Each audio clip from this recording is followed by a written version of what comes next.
I want you to imagine walking into a room, control room with a bunch of people, 100 people hunched over at desks with little dials, and that control room will shape the thoughts and feelings of 1 billion people.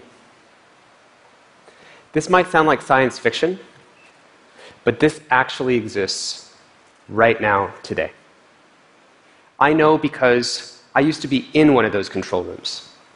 I was a design ethicist at Google, where I studied how do you ethically steer people's thoughts.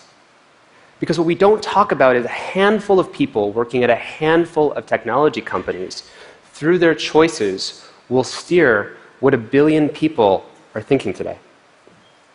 Because when you pull out your phone and they design how this works or what's on the feed, it's scheduling little blocks of time in our minds. If you see a notification, it schedules you to have thoughts that maybe you didn't intend to have.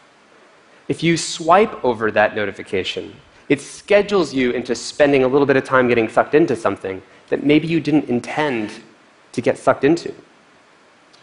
When we talk about technology, we tend to talk about it as this blue sky opportunity. It could go any direction. And I want to get serious for a moment and tell you why it's going in a very specific direction. Because it's not evolving randomly. There's a hidden goal driving the direction of all of the technology we make. And that goal is the race for our attention.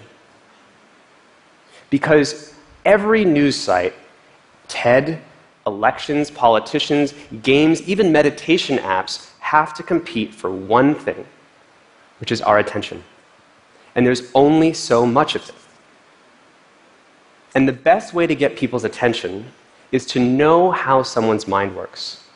And there's a whole bunch of persuasive techniques that I learned in college at a lab called the Persuasive Technology Lab to get people's attention. A simple example is YouTube. YouTube wants to maximize how much time you spend. And so what do? They autoplay the next video. And let's say that works really well. They're getting a little bit more of people's time. Well, if you're Netflix, you look at that and say, well, that's shrinking my market share, so I'm going to autoplay the next episode. But then if you're Facebook, you say, well, no, that's shrinking all of my market share, so now I have to autoplay all the videos in the newsfeed before waiting for you to click play. So the internet is not evolving at random. The reason it feels like it's sucking us in the way it is because of this race for attention. We know where this is going. Technology is not neutral. And it becomes this race to the bottom of the brainstem of who can go lower to get it. Let me give you an example of Snapchat.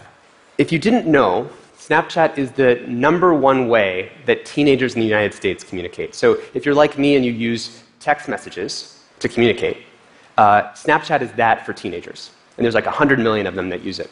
And they invented a feature called Snap Streaks, which shows the number of days in a row that 2 people have communicated with each other. In other words, what they just did is they gave 2 people something they don't want to lose.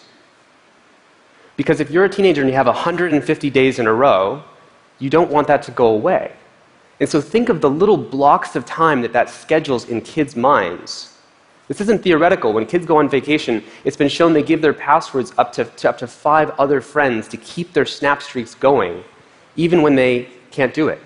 And they have like 30 of these things, and so they have to get through taking photos of just pictures or walls or ceilings just to get through their day.